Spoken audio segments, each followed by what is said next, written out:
Little Red Riding Hood. Long ago, in a quiet village at the edge of a great forest, there lived a cheerful girl who always wore a red hooded cloak. Her grandmother had sewn it for her, and she loved it so much that people began calling her Little Red Riding Hood. She helped her mother at home, picked berries with friends, and enjoyed long walks beneath the tall trees. The forest near her village was full of animals, streams, and winding paths, and she often explored it with a curious heart. Her grandmother lived on the other side of the forest. She was kind and gentle, and Little Red Riding Hood often visited her. They shared tea, warm soup, and stories about the woods. The grandmother tended a small garden filled with colorful herbs, and birds gathered there as if it were their own safe place. The little girl always felt peaceful in her grandmother's home. One morning, Little Red Riding Hood's mother prepared a small basket filled with bread, berries, and warm soup. The grandmother was feeling tired that week and needed a comforting meal. The girl slipped on her red cloak, picked up the basket, and promised to go straight there. The sky was bright, and the air carried the clean smell of pine. Birds hopped along the path, and sunlight flickered through green leaves. Little Red Riding Hood skipped into the forest with joy. The forest was calm. Flowers grew along the path, and gentle breezes carried tiny seeds through the air. Squirrels raced up trees. Rabbits nibbled clover. Little Red Riding Hood admired everything she saw. She collected interesting leaves and picked fresh flowers, thinking her grandmother would love their colors. Deeper in the forest, trees stood taller and shadows stretched across the ground. Moss hung from branches like soft curtains. In that quiet place lived a wolf. He had sharp ears, keen eyes, and he knew every twist of the forest paths. He watched Little Red Riding Hood step through the trees. Her red cloak made her easy to follow. The wolf crept closer, moving silently. Though he was clever and quick, he was hungry. He studied her carefully. She carried a basket of food. She smelled safe and young and trusting. The wolf wanted more than the food she carried. He wanted a bigger meal. He approached her so calmly that she felt no fear at all. He asked where she was going. Little Red Riding Hood told him about her grandmother. She didn't think much of it. The wolf, hearing this, formed a plan. He suggested she pick more flowers to make her grandmother smile. Then he slipped away through the forest, following a shorter path to the grandmother's house. Little Red Riding Hood wandered for a long time, picking the prettiest blossoms she could find. She admired how sunlight lit their petals. She watched butterflies drift through the air. She enjoyed her adventure, unaware of the wolf racing ahead.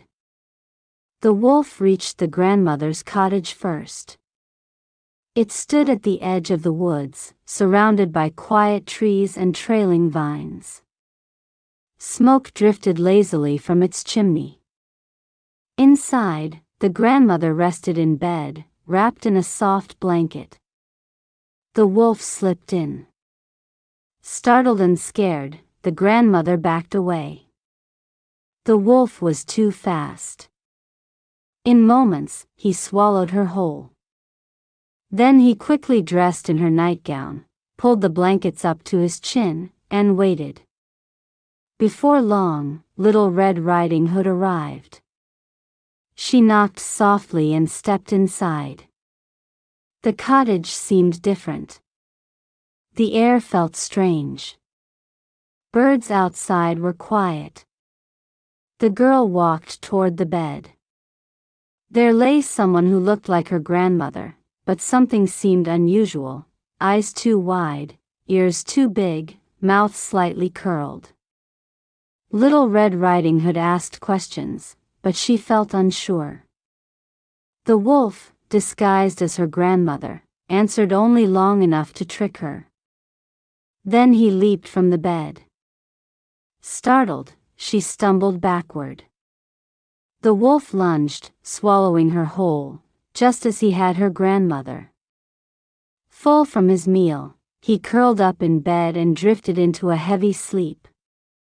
Not long after, a woodcutter walked through the forest. He often checked on the grandmother, as he lived nearby.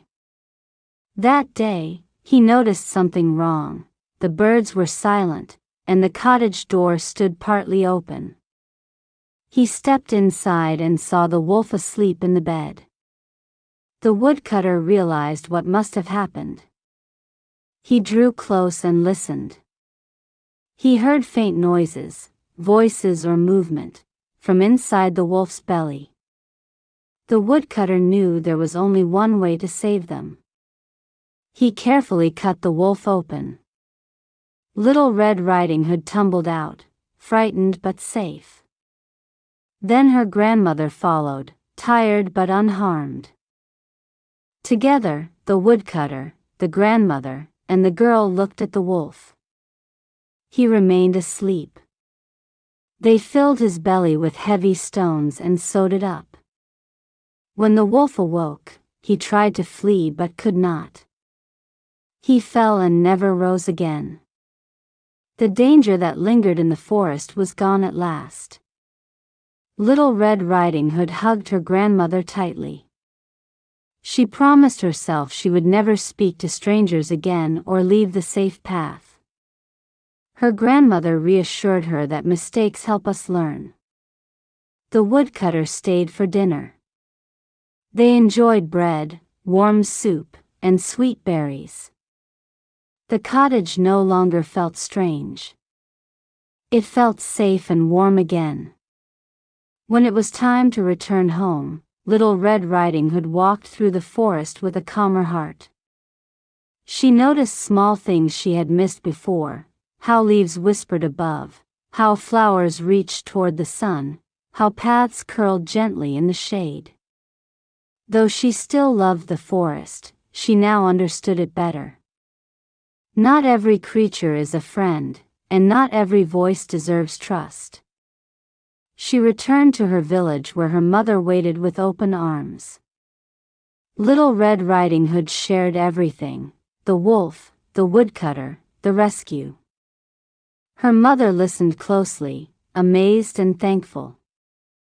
She held her daughter and told her she was proud of her bravery. Over time, Little Red Riding Hood visited her grandmother again, but she always stayed on the path. The woodcutter often checked on them both, carrying fresh firewood and sharing small stories about the forest. The grandmother continued to tend her garden, and Little Red Riding Hood brought flowers from the safe parts of the woods. The forest still stood tall and green. Birds sang again. Squirrels leaped across branches. Rabbits hopped through the grass. The woods seemed peaceful, almost unchanged. But Little Red Riding Hood had grown. She understood that kindness must be paired with caution, that courage comes from wisdom, and that trusting blindly can lead to danger. She stepped into each day with curiosity, but also with care. From then on, every time she tied her red cloak, she remembered the lessons she learned in the deep forest. She walked with her head high, knowing that bravery and love could guide her through darkness. The memory of the wolf became a story she shared with others, one that taught children to be thoughtful and aware. Moral of the story: be kind, but be careful. Listen to those who guide you. Never trust strangers simply because they seem friendly. Wisdom protects you, and courage helps you grow.